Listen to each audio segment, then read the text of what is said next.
Why talking to people feels exhausting. Hello and welcome.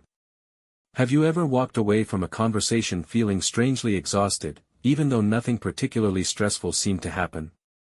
Maybe you spent an hour with friends, attended a family gathering, or simply chatted with a coworker, yet afterward you felt like all your energy had disappeared. While other people seemed perfectly fine, you found yourself wanting nothing more than a little peace and quiet. If this sounds familiar, you're not alone. Many people assume that feeling drained after social interactions automatically means they're shy or introverted, but the truth is often much more complicated. The feeling of exhaustion doesn't always come from talking itself. More often, it comes from everything that's happening inside your mind while the conversation is taking place. Some people spend the entire conversation carefully choosing every word before they speak. Others constantly worry about whether they sound interesting, whether they're talking too much, or whether the other person is judging them. Some feel responsible for keeping the conversation alive, while others become overwhelmed by trying to read every facial expression, every change in tone, and every small pause. By the time the conversation ends, their brain has been working so hard behind the scenes that it feels as though they've completed a difficult mental task instead of simply talking to another person. Understanding why this happens can help you stop blaming yourself and begin recognizing the habits that quietly drain your energy without you even noticing. So let's look at some of the most common reasons why talking to people can sometimes feel so exhausting.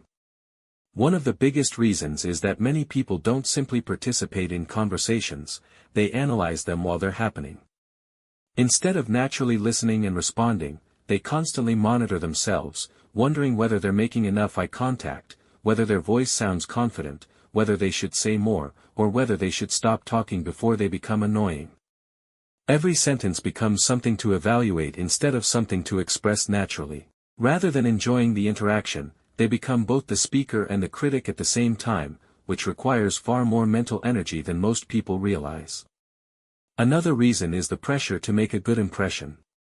Whether you're meeting someone for the first time or speaking with people you already know, it's easy to fall into the habit of trying to appear interesting, funny, intelligent, or likable.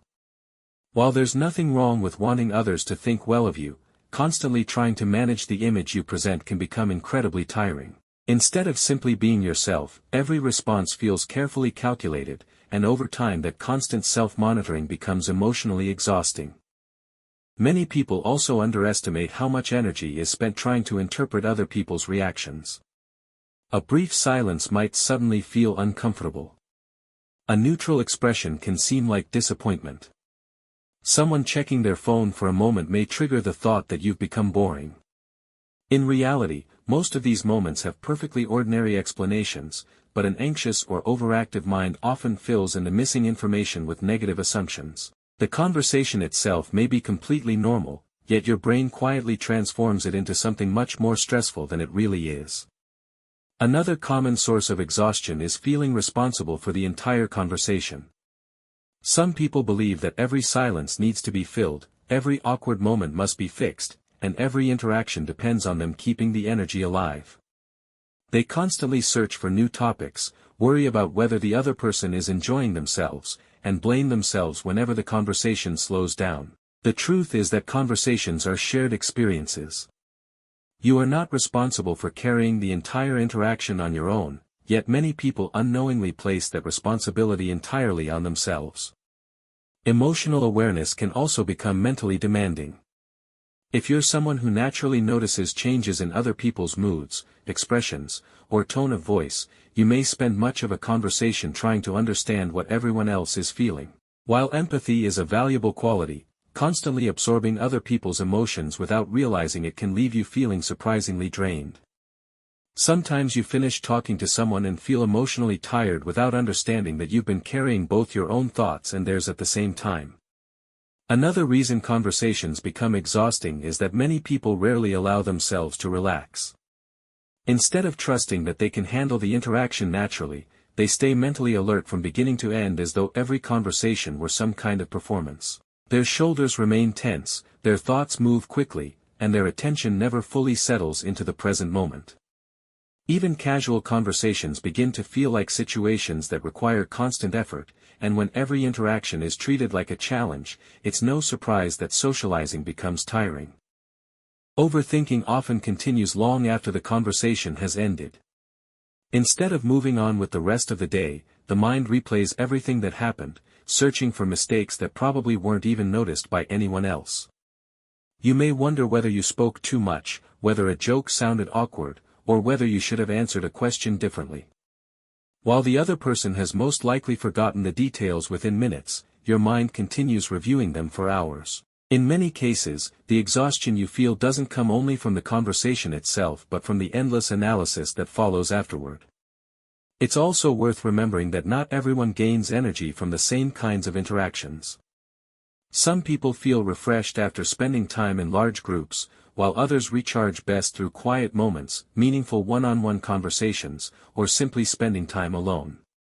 Neither approach is better than the other. Problems only begin when people believe they must force themselves into social situations that don't match the way they naturally recover their energy. Of course, none of this means that talking to people is something you should avoid. Human connection remains one of the most important parts of life, and meaningful relationships contribute greatly to emotional well-being. The goal isn't to speak less or isolate yourself from others. The goal is to remove the unnecessary mental habits that make ordinary conversations feel much harder than they need to be. If you constantly analyze yourself, remind yourself that most people are paying far less attention to your small mistakes than you imagine. If you always feel responsible for keeping conversations alive, remember that communication is something both people create together. If you notice yourself trying to predict what everyone else is thinking, gently bring your attention back to what is actually being said instead of what your imagination is creating. Over time, these small changes can make conversations feel much lighter because your mind is no longer fighting against itself. Instead of treating every interaction like a test that must be passed perfectly, you begin experiencing conversations for what they truly are: imperfect, unpredictable, and completely normal exchanges between human beings. So if talking to people sometimes leaves you feeling mentally exhausted, don't immediately assume that something is wrong with you. More often than not, the exhaustion comes not from the conversation itself but from the invisible work your mind performs during it. The less energy you spend trying to control every word, predict every reaction, and judge every detail, the more energy you'll have to simply enjoy being present.